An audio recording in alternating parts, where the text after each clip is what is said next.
सख्त मौक़िफ़ अपनाएंगे और हम इससे ज़्यादा तैयारी के साथ आएंगे। तो इत्तला ये है कि उसके लिए एक ख़ासी तैयारियाँ जो हैं वो जारी हैं, और ना सिर्फ ये कि उसके लिए तैयारियाँ जारी हैं, बल्कि इन्फॉर्मेशन ये है कि तहरीक तहफ़्फ़ुज़ यानी पाकिस्तान और तहरीक इंसाफ़ को अप्रोच किया गया है, और उनको अप्रोच करके कहा गया है कि मुल्क में दहशतगर्दी की बहुत खौफनाक लहर शुरू हो चुकी है। रावलपिंडी इस्लामाबाद में भी दहशतगर्दी के हवाले से थ्रेट्स हैं, तो आप अडयाला के बाहर बड़ी तादाद में लोगों को ना लाएँ, क्योंकि ये इतलात हैं कि मंगल के हवाले से पहले तो ये होता है कि सोहेल आफरीदी ने जिस दिन जाना होता है अडयाला, तो मोस्टली वो इस्लामाबाद आ जाते हैं और KP हाउस में ठहरते हैं, और अगले दिन वो KP हाउस से रवाना होकर और वो अडयाला पहुंच जाते हैं। लेकिन इस बार जो आने वाला मंगल है उसके हवाले से ये इतलात हैं कि सोहेल आफरीदी कुछ मुख्तलिफ प्लान कर रहे हैं, जिसमें यही है कि वो पेशावर से रवाना हों और रास्ते में उनके MPs उनके साथ जुड़ते चले जाएँ, और हर MP को टास्क दें कि कितने लोग उसने साथ लाने हैं, और इस तरह से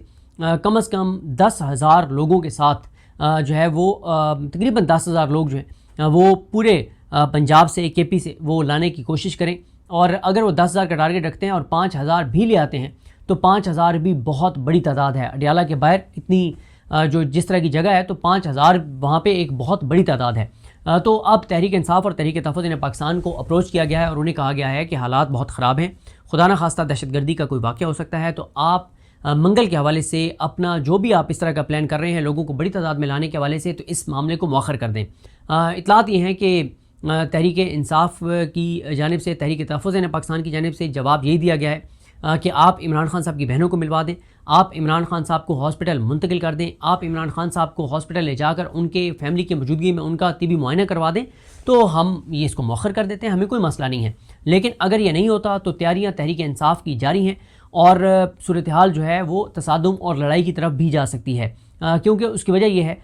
कि जो आने वाला मंगल है उस पर बड़ा मुश्किल होगा सोहेल आफरीदी साहब के लिए और उनके MPs के लिए कि वो जिस तरह से गुज़िश्ता मंगल को इमरान खान साहब की बहनों के साथ मुशावरत हुई और उसके बाद एक प्रेस कॉन्फ्रेंस करके इमरान खान साहब की बहनें भी रवाना हो गई और सोहेल आफरीदी साहब भी रवाना हो गए। लेकिन आने वाले मंगल को 19 मई वाले मंगल को मुझे नहीं लगता कि ये मुमकिन होगा।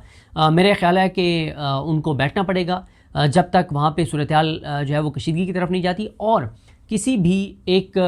भी सूबे के वज़ीर आला के ऊपर उस तरह का ना तो लाठी चार्ज हो सकता है, ना शेलिंग हो सकती है, ना उस तरह से मतलब वफाक इस वक्त अफोर्ड कर सकता है तसादुम।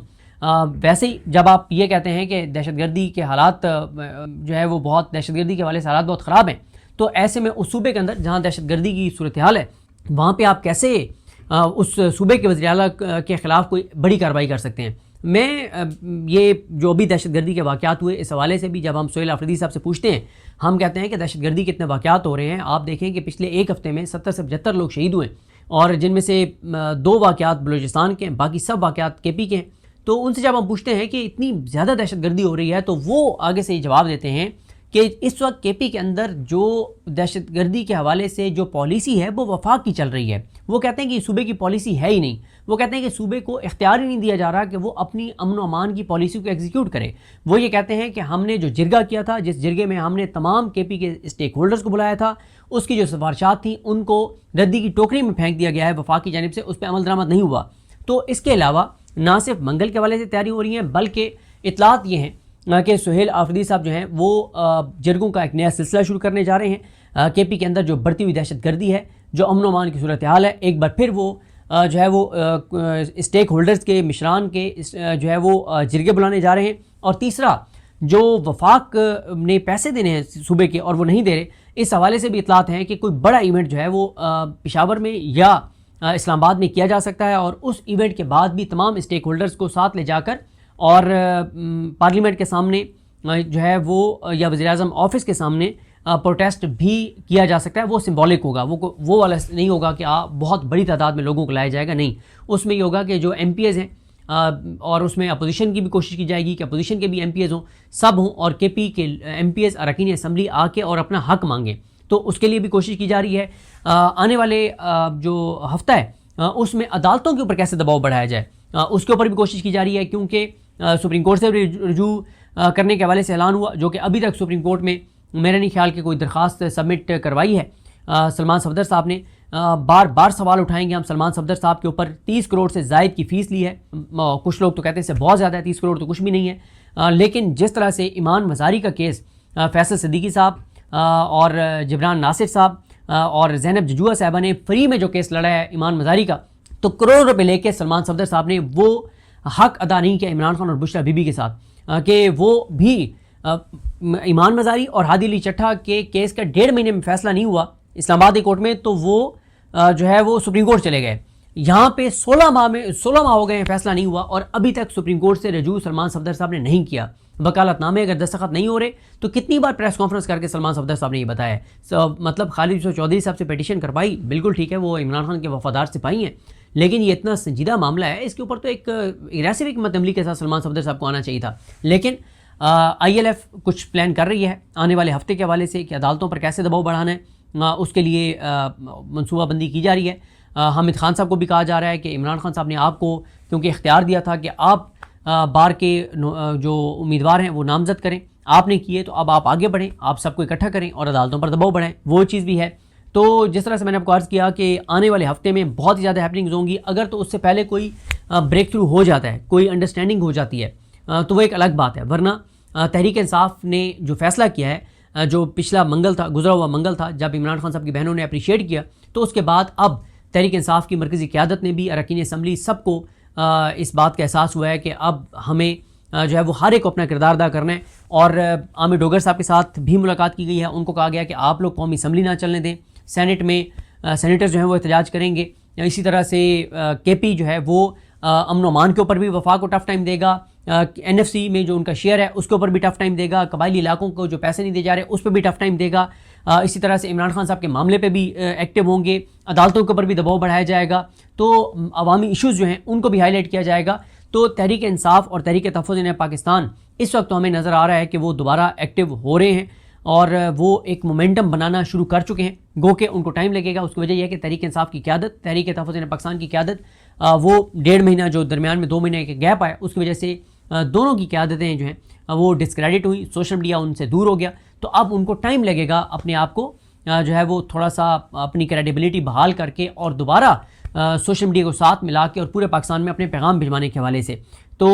19 मई से पहले देखते हैं कोई ब्रेक थ्रू होता है, या 19 मई को पेशावर से सुहेल आफरीदी साहब और MPS जो हैं वो आते हैं, और अगर वो आते हैं सुहेल आफरीदी साहब और MPS, तो उनके साथ कारकुनान की कितनी बड़ी तादाद होती है, आवाम कितनी बड़ी तादाद में होती है, उनको कहाँ कहाँ रोका जाता है, खुदा ना खास्ता वहाँ तसादुम तो नहीं हो जाता। और अगर वो पहुँच जाते हैं तो वो कब तक बैठते हैं, रात 8 बजे तक बैठते हैं, 10 बजे तक बैठते हैं, पूरी रात बैठते हैं, अगले दिन तक बैठते हैं। तो ज़ाहिर है ऐसा नहीं होगा कि वो वहाँ पे कोई गैर मुअय्यन मुद्दत के लिए धरना शुरू कर देंगे। ज़ाहिर है वो अगर धरना देंगे भी तो वो ज़्यादा से ज़्यादा यही है कि जैसे पिछली बार उन्होंने पूरी रात वहाँ पर गुजारी थी और फिर सुबह उन्होंने अदालत का रुख किया था। तो इस तरह की एक्टिविटी जो है वो ज़रूर हो सकती है, लेकिन ये नहीं हो सकता कि गैर मुअय्यन मुद्दत के लिए कोई धरना शुरू कर दिया जाए, क्योंकि वो तो फिर उसी तरह से एक तरह से फ़ाइनल कॉल वाली जो है वो सूरत हाल जो है वो हो जाएगी। और इसी तरह से जो एक अब MNAs MPS टिकट होल्डर्स के लिए मुश्किल हो गया, क्योंकि जिस तरह से गुज़िश्ता मंगल की एक लिस्ट जारी की गई है कि मियांवाली, बखर, खुशाब, सरगोदा, रावलपिंडी, मरी, जेहलम, चकवाल, तलागंग, इन एरियाज़ में से जो MNAs MPS और टिकट होल्डर्स थे उनमें से कौन आया और कौन नहीं आया, वो मैं अपनी कल रात वाली वीडियो में मैं तफसील से एक एक नाम आपके सामने रख चुका हूँ कि कौन आया था और कौन नहीं आया था। तो ये जो एहतसाब शुरू हुआ है तो ये भी एक ज़ाहिर है इनके लिए एक अब MNAs MPS टिकट होल्डर्स के लिए मुश्किल है। और इसलिए मुश्किल है कि अब अगर वो नहीं आएंगे और ये लिस्टें जो बन रही हैं, इमरान खान जब बाहर आएंगे और जल्द आएंगे, जिस तरह से ये हुकूमत अपने बोझ तले दबती चली जा रही है, इनसे कोई चीज़ नहीं चल रही, जिस तरह से ये मुल्क के साथ कर रहे हैं, तो ये किसी भी वक्त ये हुकूमत अपने बोझ से गिर जाएगी। तो इमरान खान ने जब भी आना है, इमरान खान आके इन लोगों को टिकट देना भी चाहें तो नहीं दे सकेंगे। पूरा सोशल मीडिया और उस हल्के के लोग खड़े हो जाएंगे कि इमरान खान साहब आप तो जेल में थे, आपको नहीं पता, ये लिस्टें हैं, ये MNA, ये MPA, ये टिकट होल्डर, ये तो अडियाला के बाहर नहीं जाता था आपके लिए और आप इसको टिकट देने जा रहे हैं। तो मैं आपको बता रहा हूँ कि इमरान खान के लिए भी इन लोगों को टिकट देना मुश्किल हो जाएगा। पूरा सोशल मीडिया इमरान खान के सामने खड़ा हो जाएगा कि खान साहब ये नहीं हो सकता कि आप इस बंदे को टिकट दे रहे हैं जो अडियाला तक नहीं जाता था, जब आपकी बहनें बैठी होती थी, जब बुलाया जा रहा होता था। तो इस सारे सूरत हाल के अंदर हुकूमत पहले ही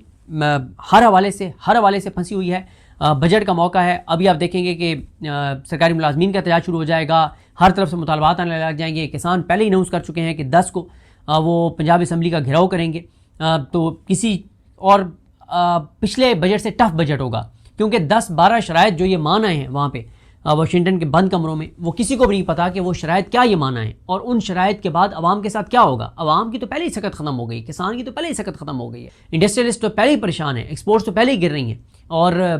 किसान तो पहले ही तबाह हो गया है, किसान तो पहले ही बर्बाद हो गया है, मजदूर तो पहले ही बेरोज़गार है, टेक्सटाइल इंडस्ट्री तो पहले ही बैठ गई है, रियल एस्टेट और कंस्ट्रक्शन तो पहले ही बैठ गए। तो अब और ये क्या ऐसा करेंगे, बजट में 400 अरब रुपए के बताया जा रहा है कि इन्होंने कोई टैक्सेस नहीं लगाने। अब ये 400 अरब रुपए, पहले 1600 अरब रुपए आवाम से पिछले एक साल में ये निकाल रहे हैं पेट्रोलियम लेवी के बाद में। तो अब आगे अल्लाह ताला रहम करे, चीज़ें जो है वो किस तरह होंगी, क्या होंगी, आवाम के साथ क्या होगा। लोड शेडिंग आपके सामने है, महंगाई आपके सामने है, बेरोज़गारी आपके सामने है, अनसर्टेनिटी आपके सामने है और परेशान कुन बहरहाल सूरत हाल है। देखते हैं चीज़ें कैसे आगे बढ़ती हैं। तहरीक इंसाफ मंगल को अगर जो कोशिशें हो रही हैं पस पर्दा और वो कामयाब नहीं होती और तहरीक इंसाफ बड़ी तादाद में लोगों को लेके आ जाती है तो उससे मोमेंटम खासा